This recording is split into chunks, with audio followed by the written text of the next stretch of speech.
Hello, Martha. Can you Hi, introduce us to Michael? hi, excuse me. Hi, Katie. This is Michael. He has been a Mickaboo bird for actually a very long time. Hmm. He's a white-faced cockatiel, as you can see. Um, he came to Mickaboo in 2006 and was with the same foster home for about 10 years with Mhm. a companion bird, and then was adopted in 2016 to be a companion for another bird, uh, and just recently was brought back to Mickaboo because we always take our birds back if for any Mhm. reason you can't take care of them anymore. Um, so that's how we have Michael. Um, Oh, wow. yeah, so I'm he's been around for a doing some while. quick math in my head. So he's been with Mickaboo for 17 years. So he's um, somewhere in middle age then, we Yes, think? we Yeah. are calling him probably 23. Okay. But that's based on he was, I think, a surrender to a Silicon Valley shelter back in Ah, 2006. So I don't know, how accurate that is, but yeah, middle age. We'd say middle mhm. age for a cockatiel. Yeah. Got it. As a reminder to our audience, do keep the questions coming. You can type them into the Q&A in Zoom or into the video stream on Facebook, and we'll do our best to answer them. Is Michael tame? He is not. I believe he may have been in the past, and so I'm hoping that he can, you know, reestablish that. Mhm. Um, but right now, I just kind of let him be. Got um, it. yeah, he hasn't been with me all that long, so yeah, I'm just realizing that if he had been in another home for a number of years, he might have only been with you for a short time now. yeah, yes. Um, is so then is he good? My next question is generally, is he good with children? But probably I would, he's still adjusting for sure. yes, and I feel like he, when unless birds have been really used to being around a lot of people and especially children, and have that personality already in Hmm. them. Hmm. Once they get to be his age, I feel like they deserve to be, you know, maybe left alone a little bit. Yeah, yeah, yeah. I mean, no bird wants to be poked at or, and that's Hmm. can be an Of course. issue sometimes Yeah. with small, especially small children. So Yes. yeah. Well, I Yes. think what would be a great place for him is to go to a home where there is another male cockatiel or Hmm. female, another bird that he can be a companion with, and enjoy his the years that Yeah. he's got some years left, definitely. Um, so yeah, I that's what I think would be a good home Yeah. for him. That makes sense. Yeah. I have a 6-year-old, so even when they're in a house that is used to animals and knows how to treat birds, they still get excited and jump around and Yeah, yeah, that's all kinds of natural. things that are, I think, hard to cope with if you're not used to them. So yeah. Yeah. My next question: what does Michael eat? Yeah, Well, there he's what's he eating. got in that bowl?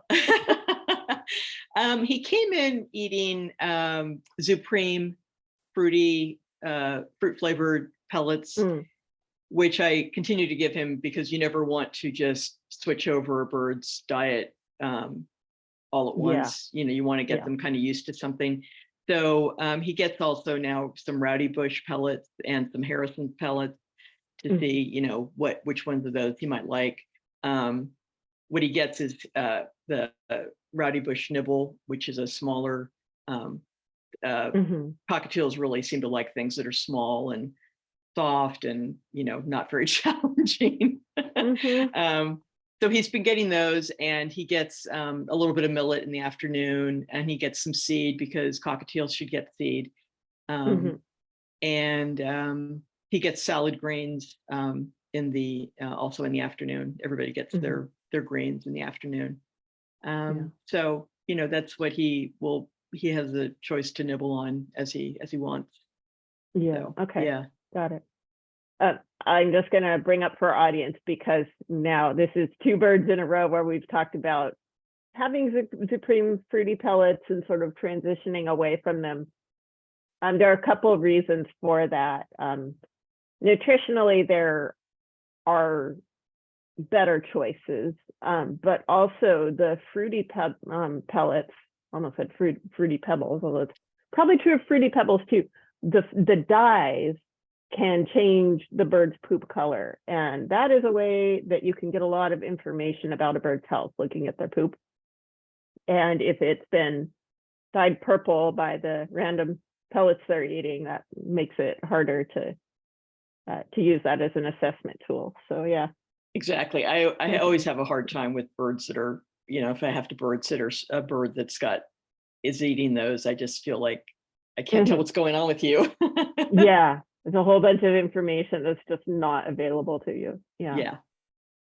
So what are Michael's typical behaviors? Looks like he is out of his cage. We saw. Well, I've just started letting him be out of the cage. I have just opened that one.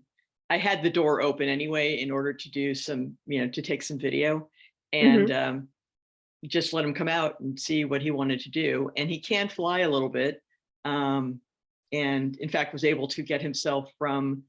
At one point he was on the floor and I was cleaning, and I just sort of let him be, and then a little while later, next thing I know, he's back in his cage. So yeah, okay. Yeah, he can really get around. So I feel like he's in pretty good shape that way. Yeah. And he knows where his cage is, and he's comfortable, likes to go back to it. That's always nice when birds can get themselves home and don't mind going there. Yeah. And he can do it himself, and I don't have to traumatize him by trying to throw a towel on him or something. He can. Yeah. So yeah. And he likes to chew on, like a lot of cockatiels likes to chew on soft balsa wood, those Chinese finger traps that are made out of palm leaf, nibbles on sort of that kind of, I'm using my hands like you can see me, but sort of like confetti, crinkle paper, those kinds of things. Yeah, the packing paper that's like the little shreds that are all folded up. Yeah, they like a lot of those little things that they can sort of just nibble at, and so so yes, so cockatiels like the soft stuff. They got that little. They're pretty small birds, and they're pretty gentle birds with pretty small beaks. So yeah. So I think that small stuff makes them feel pretty powerful. Yeah. So there he is, just hanging out in his cage. And he is in a room with other birds that he listens to, sometimes talks to. I mean, not talking, but making noises at and like that. Yeah. So there you are. Yeah. Since we're looking at him there on the edge of his cage, what size is Michael's cage? It is like a 32-inch flight cage, 32 inches long, with half-inch bar spacing. It's a good sized cage for like a couple of cockatiels. Or a bunch of budgies, or a bunch. I have 9 zebra finches and another cage just like it. So yeah. Does Michael need any special care? No, not at this point. We haven't taken him to a vet. Kind of just letting him be. He's seems to be, his droppings are good. He doesn't seem to have any kind of issues climbing around or anything. So I don't feel like he needs any special care. Okay, got it. Yeah. We have an audience question of, will he eat any greens or veggies? I know you mentioned that you do serve some greens, but I haven't been. He does toss some of them, and I think he nibbles a little bit on them. I imagine that. I especially think that once he's with another bird, as often happens, especially with the smaller birds, that they once they see another bird eating something, they'll go, oh, that's okay. I can eat that. I did make some birdie bread with some broccoli in it that he was okay with. I don't know, maybe it wasn't cooked to his liking or something. I don't know. Maybe he's a gourmet. He's a gourmet, yeah.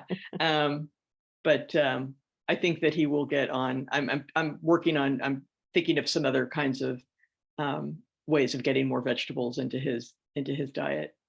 Not just him, but the other birds as well. So yeah. Does he need any special care? No. He's in good shape, I think. Got it. So we're just about out of time, but before we wrap up, are there any last things you'd like to tell us about Michael? I'm pretty sure, because it's new sounds coming from the bird room, but last night after the lights went out, I heard singing, some whistling that is new to me, and I think it must be him. I think it's got to be songs that he's brought to the flock. So that was really sweet. It was like just in the dark, just singing away. Oh, neat. Yeah.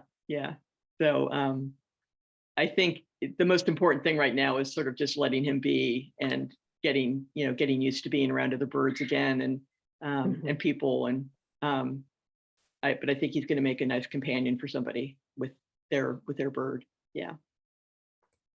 Well, thank you, Martha, for introducing us to Michael. Thank you.